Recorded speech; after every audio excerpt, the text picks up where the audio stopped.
To be locked away here, of course, Zeus is most iconic. His debut champion that he really did make a real mark for himself on, as Talia is locked for Chovy in that mid lane. T1 have a composition you can trust, that you can believe in, right? You've got Zeus on his iconic Gnar, first champion he ever played in his debut, one of his best, one of his most famous, right? And he's made a name for himself very quickly over his short career. You've got Gumiuzi on Lucian, Lami with Keria. Faker's playing as Azir, so you have tons of engage options here between the Azir ult, you've got Vi trying to lock down the Zeri, Gnar. I mean, there's so much you can do here. Besides that, you've got, of course, Keria's ultimate. But I think what Gen G are trying to do here is really fishing for mid-game skirmishes, trying to get Zeri kills you wouldn't otherwise normally get in a lane versus Lucian. I think they are going to play a little bit more towards the bottom side here and try to fight fire with fire. If Zeri gets ahead, the mid-game gets easier, your path to that third item gets easier. I think what Gen G are doing is really forcing in some ways a square peg into a round hole, but they've got the players to back it up, they've got the skill to back it up, and Paze is the ultimate late-game carry, AD carry player from Challengers. And his first game against Guma, he has to play against the Lucian Nami lane, get to that late game, and then show how good he is at late game team fights. Yeah. Best possible scenario if you're a Paze fan. It's absolutely true. However, I still think that the matchup is really hard if you are on the Zeri Lulu side of it. And I think they will be asking for a bit of help from Peanut to get down there and really start putting the screws in, because it's going to be a lot of necessary jungle attention there towards that bottom side. As we check it out, T1 tried and true. So many of these champions just fit these players so extraordinarily well. Meanwhile, on the other side, it's Peanut, back on an old favorite in the Elise here. Doran trying his hand at the Cassante that he has been spamming in solo queue, of course, like every other top laner. Anyway, let's not waste any more time. Let's hop onto the Rift for game one.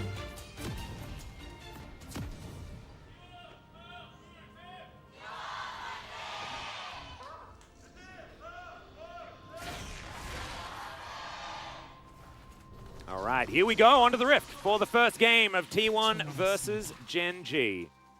Very excited to see how this one is going to pan out, because of course, last time these two teams met, it was a Gen G victory in the summer final. Now, things have changed on one side, not so much on the other.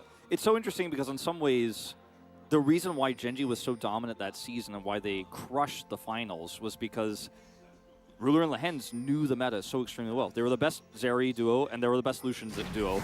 And now we're looking at, okay, yeah, it's Lucian and Zeri again, so many months later, but it's kind of a different iteration, and it's obviously a very different bottom duo. So some Gen G flavor to a very new 2023 Gen G. Exactly. Chovy going to scope out the ward here. Grabs himself a bit of cash money, feels good about that one. Now, I do want to step away just for a moment. I think it's time for a little bit of education and story time, because we have introduced these really, really cool new flags to LoL Park. As you can see, it has all of the accolades of the teams, of course. T1's easily the most full at this point in time, having won so many domestic titles, 10 to be exact, as well as three international, or 3 worlds. Yeah, 3 worlds, also an MSI there as well. Just throw a few different options there. Throw some IEM in there, you know. Yeah, there's a few accolades. But looking at Gen G, there's only 2 that are recorded there. One of them is from the Samsung White Flu Days. And the other one is, of course, 2017, the World Championship there. And also being able to pick up their win finally in 2022. The star Chovy put on the flag.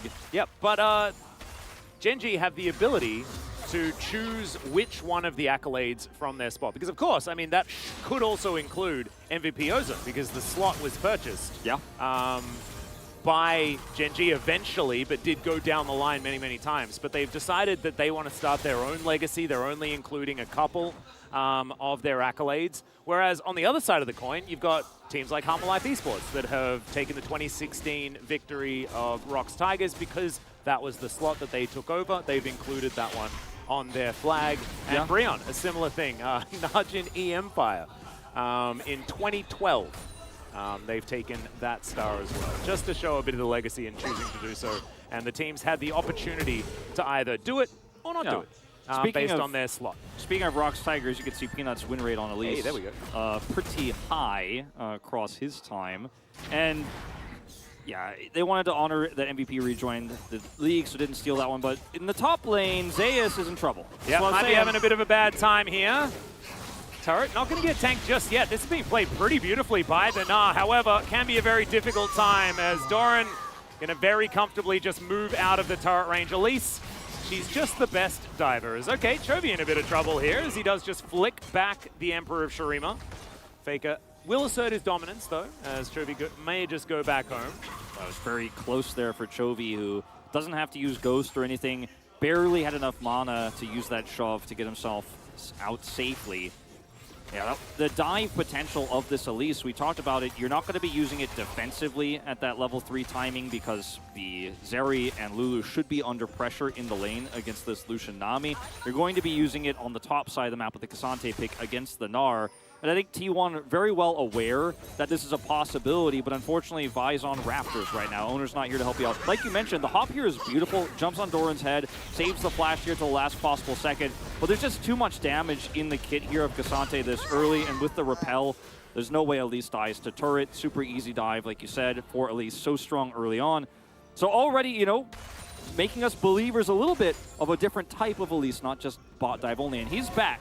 It's top dive only, as it turns out, as Zeus doesn't have the flash available. Can hop, and of course has now Owner beside him as well, as a bit of a scuffle on this bottom side. See how things are going to turn out. Of course, both teams aware that junglers are on the top side of the map. As Peanut just wandering all the way through. Okay, lands the cube. But just a bit of harassment here, as you can see, going on this K'Sante having a pretty good time. As Bubble going to be avoided really nicely there by FaZe, actually. I want to point out Genji's vision control.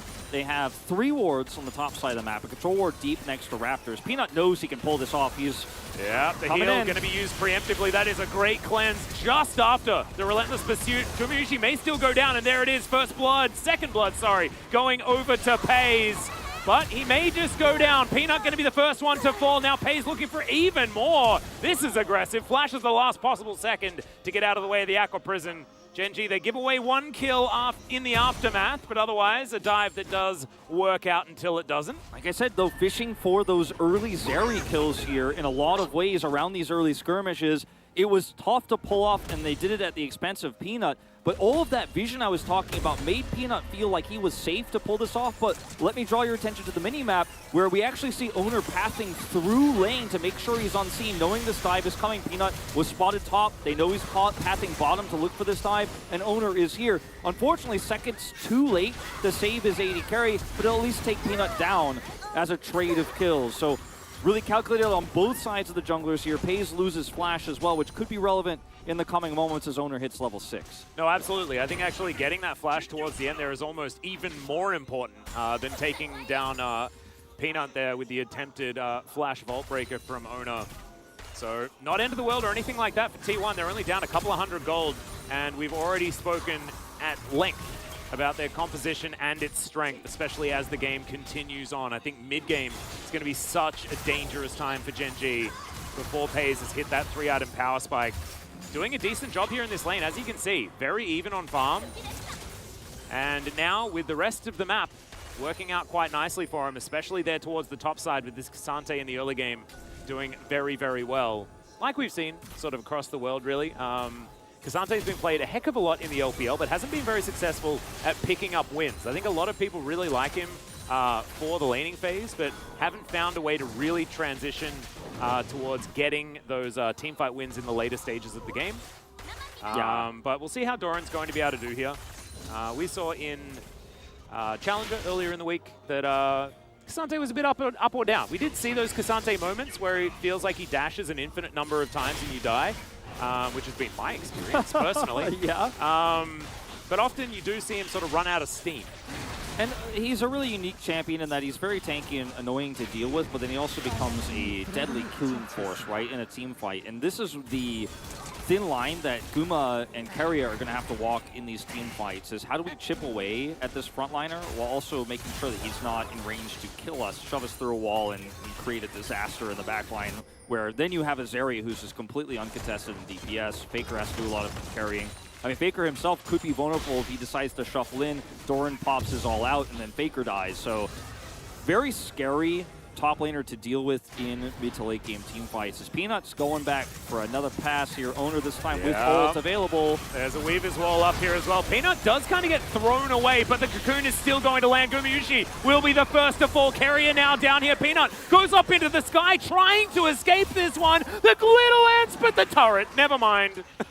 Still in range of that one. Even ran after out the of repel. spiderlings. You know, you hate to see it. Oh, dear. Still beautifully played from Peanut here. It's another kill picked up for Pays. He's 2-0-1, and it sounds crazy what I was mentioning in draft, like fishing for the skirmishes to get Zeri ahead. And we usually see this on a Drake fight. You know, if Zeri gets ahead, the Zeri moment where suddenly she gets 2 kills and you're like, uh-oh, she's accelerated. This is a big problem. They're using the Weaver Wall here to, unfortunately, lock Peanut out, but the hope is to actually make sure that Owner can't come through here to follow up. The execution is a little bit poor here, and Peanut does, of course, once the Spiderlings fall, get that turret aggro and die. But it's still a win for Gen G because Zeri gets another kill. And the faster Zeri gets accelerated in a draft like this, the better your chances of getting through that mid-game and having those late-game team fights for Pays that you've been looking for are already up a Drake. The thing that I'm really enjoying here is a lot of the criticism that Peanut got at Worlds was being too subdued throughout the early game, especially sort of being run around the map. We saw this in the Gen G versus then Damwon Kia series, now D plus Kia, of course. And a lot of people were like, oh, you know, Peanut's not playing that way, blah, blah, blah. But now, back on a champion that he used to be so well known for, especially for his aggression, he's been everywhere on this Elise. Right now, they do manage to clear out that ward. Another one going to be picked up here. Value, am I right? Yeah, big sweeper value. And, you know, so far here, it's not a lost cause or anything like that from T1, but this Lucian pick hasn't gotten the value you normally see when you're willing to give over that red side Zeri Lulu. And I think a lot of this has just been Peanut faster on the draw, which does feel reminiscent, of course, it was a long time ago, of the Summer Finals where Peanut outplayed Owner in that series quite significantly, just having a good read on the map nonstop, and he's coming down the long way again. Yeah, Peanut now going to be here for the potential counter gank. We'll see whether Owner's going to go for it, because I believe he is unseen as he lurks in the alcove. Peanut, oh, he gets the information. And there, finds the Cocoon. They dive on top of Owner. The ult comes through from Pace. Tidal Wave is beautiful for the defense. Owner does manage to get out. Flash, though, did have to be used as Doran has to dash away from these boomerangs. That was so scary for T1 there for a moment because Owner made the conscious decision, I'm going to stay here. I think we win this 3v3, but if Zeri gets more kills, Yeah, Chovy does have Flash available. Elects not to use it as he flashes eventually to get out of the way of the Conquering Sands. Holds on. Oh, the Ghost was actually not off cooldown just yet. Zeus looking for another kill opportunity as Owner's moving on in as well. Volatile Spiderling spots this out. The Cocoon is going to land on the man to the backside of the fight. Not actually connecting onto Owner there, but Chovy is just going to keep his cool and head back home. Yeah, this does, of course, delay Chovy's back a little bit here, and this means Peanut's going to have to pick up the CS. So this is kind of frustrating, losing a lot of money here. Faker going to get a big win from this. But Doran, meanwhile, on the top side, because of that huge roam for Zeus to try to commit to the kill onto Chovy, will lose some plates. Delight just having a bit of fun there. He certainly is. He's like, I can fight too, guys. You remember when it was Azir versus Lulu every game? You remember that, don't you, Faker? Yeah. So reminding him of the good old days, and by good, I mean not good. It was good for Faker. I think his win rate on Lulu is absurdly high. Good times. It's good to be nostalgic sometimes. For those who don't know Delight, this may surprise you, but he was a Fredit Breon player who got called up here to replace Career in summer 2022. Impressed everyone despite being on a very weak team. Most famous for his Rakan, but he has a very wide champion pool of supports he can play. Very good at the Lulu as well. I think we've enjoyed him on Enchanter supports kind of the most. His Renata. But Rakan really is sort of the standout, which is weird because that's more of the engaged style. But his Renata definitely very, very good. He's just a really great player that I thought was lacking in a bit of accolades. Yeah. You could say. So I think you and I especially were very, very keen to see him finally on a team now where he can perform a little bit better, and we'll see whether he does. Yeah, he's one of those hipster players where you're like, if you're a really hardcore fan of the LCK and you watch everything, you know he deserves a better team. Yeah. But if you're not, you're like, who is this guy? Was he on Pro? That's weird. I mean, if you're just like typing "we knew it" GigaChat in chat, then we know exactly what you mean. Yeah, and because you would be you're right. the true fans, right? This control ward is getting big value here from Faker as it spots Peanut's approach, so he will be able to easily just kite up to the top of the lane here and not get ganked. Owner comes over to set up potentially for a follow-up here, but it's a big party of Gen G players grouping for Dragon. Yeah. All right, the Dragon going to be started here. Chovy, Weaver's Wall at the ready, spotted out. As Owner has the opportunity to go in for a little bit of a steal. Oh, the polymorph is beautiful. That is going to mean that Peanut can lock this one down. Of course, very difficult to steal things away from an Elise. Very similar to that of Elise Sin. The execute on the Spider Form Q is just pretty good at getting rid of any issues, as Chovy is going to ghost. Not often a early ghoster or an early user of summoner spells, as we saw in the previous engage. This time around, very intelligently, just going to make sure that that one works out as Doran dashing and he gets thrown away. Chovy's been under so much pressure this game and has just handled it so perfectly.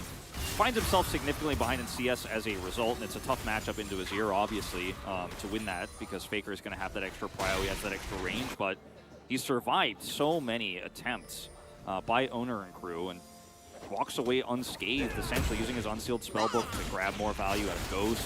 And finally, this Herald will be taken, by the way. Of these two teams, these are the teams that usually are the Herald teams. Taking it very late this time around. Will actually miss the plate gold, but going to be taken now by Gen G, who have both objectives, or both Drakes taken now a third in a row here in this Drake, or rather Herald, excuse me, going all to Peanut. Will cost them a turret, but...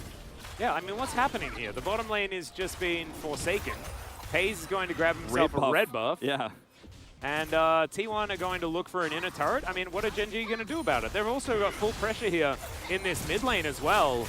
Looks like a bit of a failed, awkward lane swap here where Gen G wanted to swap early and send Doran down, but he didn't have teleport. And so they wanted to rotate Pays and Delight over to defend the Herald that T1 didn't contest. So everything was a little bit mistimed and out of whack. And they'll be able to at least save their inner turret. But yeah, that's a lot of free money going over to the Lucian Nami here.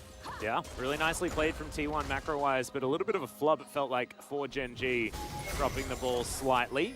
However, it's more of an investment composition, right? You look down the line, you're like, there's a Zeri. Late game, right, guys?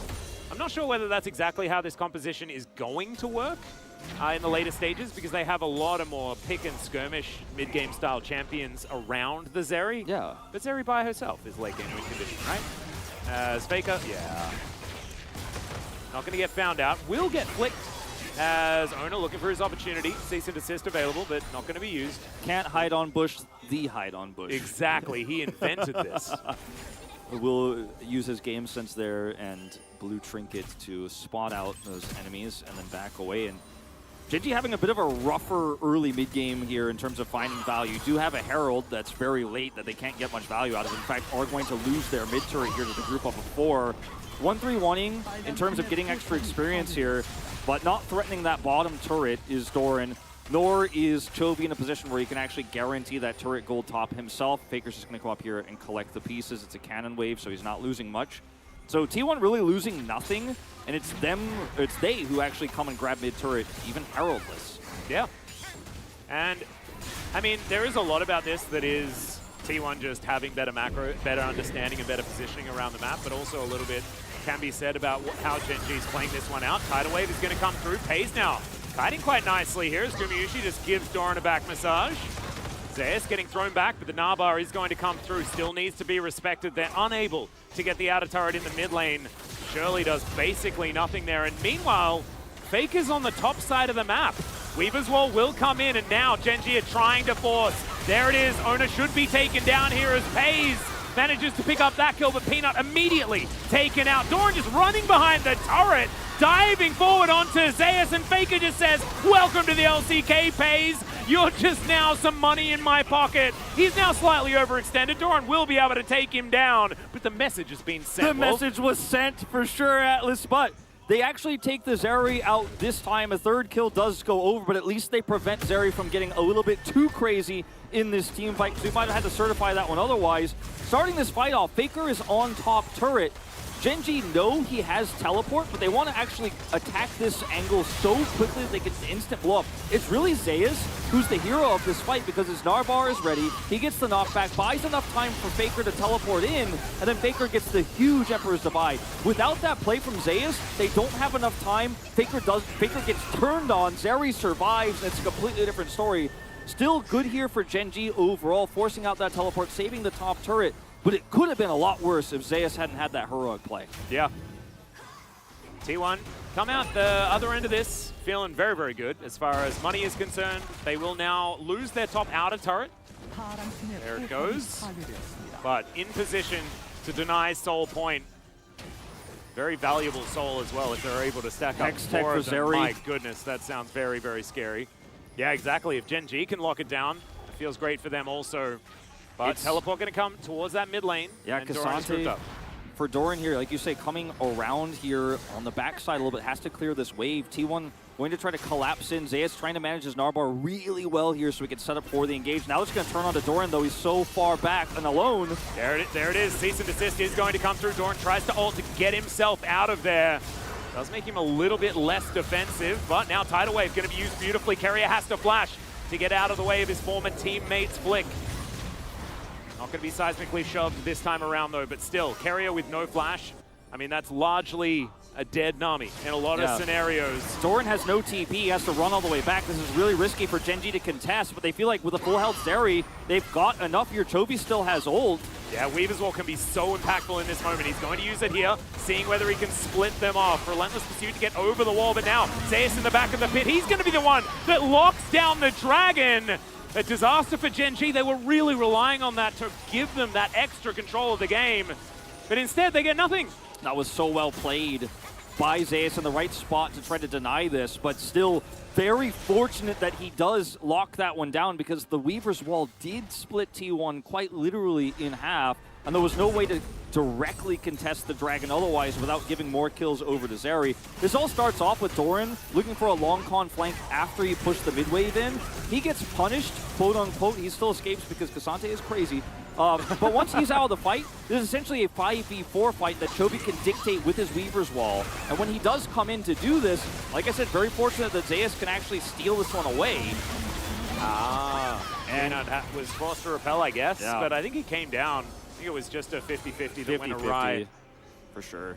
50-50 that got picked up by the rest of the percentage, which is Zeus.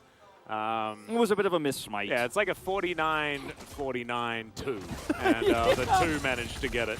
Yeah, he was in position to connect onto it, and they were going to be able to get out pretty easily with Vi and Gnar, the 2 champions in the pit there. But I think T1 could thank their lucky stars they got that, because if we're walking away with they escape, but Gen.G has Soul Point here, you're feeling very bad as a T1 fan. With Zeri now already on 2 items, and Gen.G being on Soul Point. Yeah, no, 100%. Especially when it is such a powerful Drake for the composition that they're putting together. Could be definitely a get-out-of-jail-free card in theory. Of course, still need to be able to win these team fights in T1.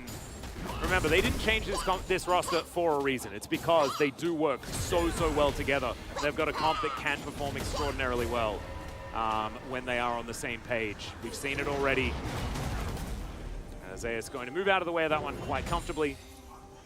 Yeah, here comes Elise, though. It's going to be the whole squad. I've seen this movie before. Cocoon is going to connect. That is a very dead Gnar. But does that mean T1 are able to take down this Baron already? They are on top of it. Chovy will be able to get the information, but can the rest of the team actually get there in time? It's a good question. I mean, he's got Weaver's Wall, but there's no follow-up here. This is going to be super tight. He cuts them in half. Yeah, does give the information, but I have a feeling they can just rush this one down. Tidal Wave is fantastic at buying time. Can they get out, though? I think they can. Yeah, and Zeus is like, well, guys, you managed to get a Baron. Well, and the rest of them are like, thanks for your donation. It's going to be tight. Let's see how they manage to escape this one. Gumayusi's the one that first gets the information.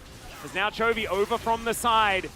The rest of T1 just cool, calm, and collected, get themselves back, empowered recalls, and they'll go home. Yeah, with the empowered recalls, there's just no reason for Gen.G to try to attempt to collapse and chase here. Oh, then when they let take it go, a turret first, yeah. When they let him go, and once T1 realizes they're just going to let us recall, they can commit to killing the turret here with those Baron minions. Very easy. So T1 getting a massive win here. Yeah, you lose your Gnar player alone bottom side, but if you don't need his damage, his minimal damage on a Baron, it doesn't matter. And look at how close T1 are to setting up this Baron. It almost feels like this was orchestrated, baited from the beginning. Owner's top side, they know it's just Chovy there, and even with Weaver's Wall, it's not going to buy you that much time. Absolutely. This is something we saw T1 do all year last year, and they do it again in 2023. It's gorgeously done. The early T1 Barons, they'll get them some way, somehow. Wolf, and this time it was sacrifice your Gnar, and then take it for free. And I feel like that's a pretty good way of doing it. Seismic Shove is going to connect, but Usually doesn't seem too worried about it as they continue to siege down ever further. The gold has barely changed, but still a lot of time with this Baron. A minute and a half to be precise as T1 rotate over towards this inner turret bottom side of the map. Doran desperately wanting to clear out this wave, but he's a tanky boy, not so much a DPS boy when it comes to clearing these waves. Not so much, but he'll have some help from Pays here. Pays going to pick up some extra money. And actually grabs Last Whisper here. Tidal Wave. Chovy going to get tagged by that one. The culling comes on in. Seismic Shove is really good at forcing out that relentless pursuit, making sure that you don't get tagged by that too much. If the Tidal Wave hits at a slightly better angle and Faker has the follow-up Emperor's Divide, you could really pull somebody from a large amount of distance out onto the turret to pick them off, but doesn't end up working out. Now it's a huge tool gone before this Baron, or rather, excuse me, before this Drake. But Genji are just in no position to contest it. Yeah. Pays as well, forced to buy himself a Last Whisper as well, but now a potential fight. Seismic Shove is going to pull back Umiyushi. Still, he's able to get out. Doran now finds himself on the flank. They managed to get the kill on the Lucian. That is a lot of DPS now missing. All eyes on Faker now as T1 look to try and escape to light. So extraordinarily low as Ona diving on in already. Gets into that backline. Chovy goes golden to make sure that he mitigates it, but Faker has picked up one already. There's the Gnar. The Emperor's Divide as well. Chovy goes down for the double kill. Ona's going to fall, and Pays is the last hope here for Genji. But it's not going to be enough. He's just going to skate his way out. Does not want to tempt fate this time. Faker is dead. There is not necessarily a lot of DPS left on T1. Yeah, I'd say, you know, maybe back away from this one. Don't chase too far, as Pays will get out here. Down both summoners now, of course. We did see Faker flash early in the fight, but the Emperor's Divide is amazing. The follow-up from Zeus is great, and technically speaking, T1 do win the team fight because of it. This is the earlier exchange, right? They're up on the turret. Chovy tries to come over here and cut off Faker and Guma. Will force a flash, and then Guma gets caught by Doran. And at this moment in time, you're thinking, there's just no way T1 won this fight. Zeus comes in with no Narbar here on the teleport. Faker dodges this, comes in. There's a follow-up there. Owner's on top of Chovy, forces him to stopwatch. So much DPS is missed. And this is just beautiful team fighting. 1-2 punch here. Gnar into Emperor's Divide, and everybody's locked up. Chovy cares if you don't have a Lucian. And Carrier as well manages to land the Aqua Prison onto the Zeri over the wall, mitigating so much of that damage. Really nicely done. But now another fight. Genji have started off this Drake. T1 in position. All 5 members. All buttons ready to be pressed as Doran dives on forward. That's going to be Soul Point, but now the fight is going to begin. Ona inside the pit. Immediately Doran's just going to try and bring him out of there. The all-out is going to come through. There's the cease and desist. Can Doran actually win this one as Pace skates over to meet the Vi? Doran dashes into the brush, but Genji should be able to escape with this dragon in hand. Yeah, they grab the dragon here, and T1, with just a Nami and a Gnar from the previous fight, aren't able to take it. They chase Pays a little bit. Then Genji are able to reset just in time, and the chase was on there. This is one of the things that Cassante could do so well is, yeah, he can't actually win that exchange, but he could put so much pressure on the T1, have to focus him down, and the rest of Genji gets positional advantage and take down the Drake. So not a bloody take of the Drake, but still Genji walk away with that massive advantage now on Soul Point. Zeri, yep. LDR is done. 3-item Zeri, so terrifying. Doesn't have the Infinity Edge, so not maximum damage just yet, but will be once that IE comes through.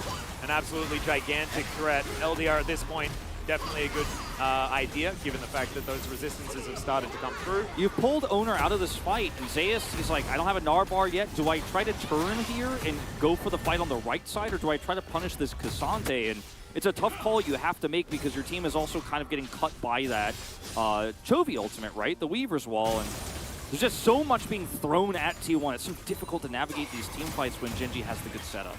It's true. However, I think T1 are in a much better position if they're not fighting 4v5. So every time you see that Gumayusi actually exists in the team fight, just take into account that they managed to win a fight without him. Yeah. So definitely still a scary time to be Gen G as owner. Possibly caught out here. Doran dives on in. There's the exhaust. He's still very, very tanky. Delight has to run the heck out of there as he's taken down almost to nothing. Gumayusi finds his moment and just tags the Lulu. And now it is T1's turn to have 5 versus 4. Yeah, and this means no wild growth for this fight. If FaZe is going to carry it, he's going to do so without that critical ultimate here. Chobi's ult coming up online. Here we go. Well, Faker has said that he wants to start this one off first. Doesn't exactly find too much joy there with the Emperor's Divide, but the rest of the team, they're there to clean up, and there is nothing that Gen G can do. Doran, yeah, he dashes a million times, but it doesn't matter. Eventually, he will head to the Death Chamber, and the second Baron to be picked up here for T1. Who needs dragons? T1's just taken the purple one up here on the top side of the map, 2 for 2, and now you have the ability to push and really threaten these inhibitor turrets and actually start taking Gen G out of the map here. The timing was so beautiful of the engage from Faker. Pulls out the stopwatch of FaZe so instantly that it's easy to follow up with the Aqua Prison. And turning on to Owner here to try to pick them off is so difficult because of this tidal wave. Look at Chovy and FaZe completely zoned out, and by the time they come in here after this Gale Force, they're down a Lulu. There is no wild growth, and we're not done yet. Yeah, Peanut will be able to slink his way out. Spiderlings give him away, but that's not what T1 are interested in. They want to be able to take down this inner turret on the bottom side and get to work. I was scared when we cut replays like that. Sometimes it means somebody's dying. Well, I mean, it was almost Peanut, so I think it was a good idea to kind of get out of it and get on with the action. Speaking of, it's slow action, but it's, like I said, inhibitor turrets under threat now. Yeah, Chovy just going to try and help throw some rocks around, clear out these waves as best he can, but not exactly the greatest at taking down these super creeps. They're standing so far away. Does have seismic show. When that does land, things work out quite nicely. Pretty tanky here with the Baron buff now available as Doran diving forward, doesn't find Zeus. Gen G well and truly on the ropes. They have such a good angle for Faker here. If anyone overextends, level 16, Gen G just has to respect it and let that turret go. Faker going to keep this ranged minion alive here, this cannon just chipping away at the inhibitor. Well, Gen G, do they have one last team fight in them? Carrier says maybe they do, as he throws a wave towards them. But it is looking really, really difficult. And the amount of pressure that T1 have had this entire game long, no matter what has actually happened, when it comes to these two teams facing off against each other and trading blows, none of that really matters, because T1 have been in better positions on the map for the whole game. And the more critical objective has been not solo elemental drakes, but the Baron and what T1 does with it. And their map reads have been so good. Every time Gen G wins a fight or gets a kill, T1 gets something greater cross-map on the other side. And this is just the veteran shot calling from Faker once again showing through. He's been so good at it throughout these last few years of play, where he's led these young players to so many successful seasons. Yeah, not to mention the well-oiled machine that is this T1 squad. However, Owner is going to take a lot of damage. We almost cast a cursed him, but he got out. Absolutely fine, doesn't count. Loses his flash, that's fine. They are going to get to work now on this Hextech Drake. Only their second dragon of the game is now Peanut. Could be in trouble. Has to repel, but has absolutely nowhere to go. Oh, the timing was amazing on that tidal wave. And now Zeus trying to fight too. Chovy is here to teleport to come through. They want to try and even out the scoreline while this dragon goes down. And I think, once again, Sacrificial Gnar is going to come through. Zeus is like, I'm done, I'm getting out of here. Tries to get into the Hexgate, it does not work. And that is a 7th kill for FaZe. In the meantime, Doran does have to use that extended dash towards an ally there with his E in order to survive the attempted gank in that mid lane. Pretty aggressive attempt there this time from Guma with the Gale Force there. Will not be able to take out, unfortunately, the Cassante, but does look for it. And T1, they grab a second Hextech Drake. That's not the most important thing, like what the Drake does for them. It's just denying it here from Gen G. That's so important, because if a steal here is massive for Gen G because it allows them to defend their base better, because it gives them an Elder fight. Peanuts picked here first. The tidal wave timings, the bubble timings, Aqua Prisons from Keria have been immaculate this game. Like, you probably my front runner for PUG. I mean, he's 100% kill contribution at 33 minutes into the game. I gotta say, like, whenever we think Keria has done it all, you know, he can't impress you anymore. He's literally the first support player to pick up an MVP in the LCK. He just comes back and he's like, it's a new year, same me, it's not going to mess it up. Yeah, exactly. He just doesn't. He's just extraordinarily good. As another flick will connect here, as Owner is like a bit annoyed. And he's just going to call for a cease and desist onto Doran. Nice unstoppable there, but I don't think it's really going to work out. Gets himself a big old shield.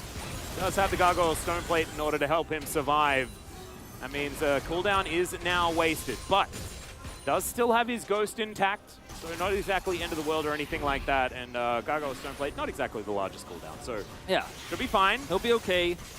Will Genji be okay is the question we don't have the answer to. It's happened though, Wolf. What's happened? The Infinity Edge hasn't been completed. It's now the full, you know, we have the real certification authority on speed dial. As once again, Zeus in a little bit of a troubling situation. Pays fair bit of damage, as we mentioned before, but Crush gets Zeus out of there and not going to overextend as T1 do collapse. He does have teleport as well, and Baron's still a full minute away, so not going to be too impactful at the end of the day. At least he survives this time, doesn't need to flash either. Yeah, now Zeri is truly at her normal 3-item power spike, of course at 4 items in this case. It's a bit sad, isn't it, Wolf? It's that, weird. This game, this first game for Pays in the LCK, he is now the last hope for the LCK champions. As Cocoon connects. Is it sad, or is it an opportunity to prove yourself? It is definitely an opportunity, but it is so much pressure as now he, takes a lot of damage there from Gumayushi, who says, no, it's not your time. I'm sorry. His team will have not in your first game, buddy. Yeah, his team will have to give him an opportunity to prove himself, because Zeri's not a one-man team. Well, nah, he's going to pull Doran back, and he is just dead. Very nicely picked up there. Gumayushi, the one to grab that last hit, but Zeus setting up for it, finally getting his revenge there. These picks, you know, the timing of Baron, it's perfect for T1. You poke out Pays, he has to back away. You can't look for a punish as Genji. You can't look for that fight. Suddenly T1 get a kill. That's all they need for a Baron. Exactly, and okay, that's a really nice flick there onto Faker. He does go golden, trying to keep himself alive as Pays going to get engaged on cease and desist. Comes in, the chain of CC is gorgeous. Gumayushi's able to lock down that kill. Faker does eventually go down, but there's just no damage left. It's just cleanup here for T1 as Chovy, he's like, I'm walling it. I'm getting out of here. I'm done. Save my KDA. As, Owner is going to say, nah. It is going to be, you know, a bit of a fight for it, but I think that Owner is going to be tanky enough. Walks out of the way of the threaded volley, and there he goes. Chovy's like, let him kill the Nexus. Well, here we go. T1 are going to be able to take game number 1 here. Genji had a few moments here and there, but ultimately T1 owned this map and looked so good doing it. Really good stuff, and this is what we expected, right? From the team that didn't change anything, but still working like a well-oiled machine. I mean, Genji looked good too. There were a lot of great early control. There was a lot of great early control with the Elise pick, right? They got the pick top side, they controlled bottom side. Peanut was a lot more present on the map earlier than Owner was. But T1's cross maps just made it so those small victories, Genji got an Elemental Drake here, an Elemental Drake there, a pick top side. T1's getting turrets. You know, Lucian's down there. I'm getting a whole turret by myself. We're getting mid-turret without a hero. Doesn't matter. T1 just kept getting better objectives, more relevant objectives on the map. And that turned into map control.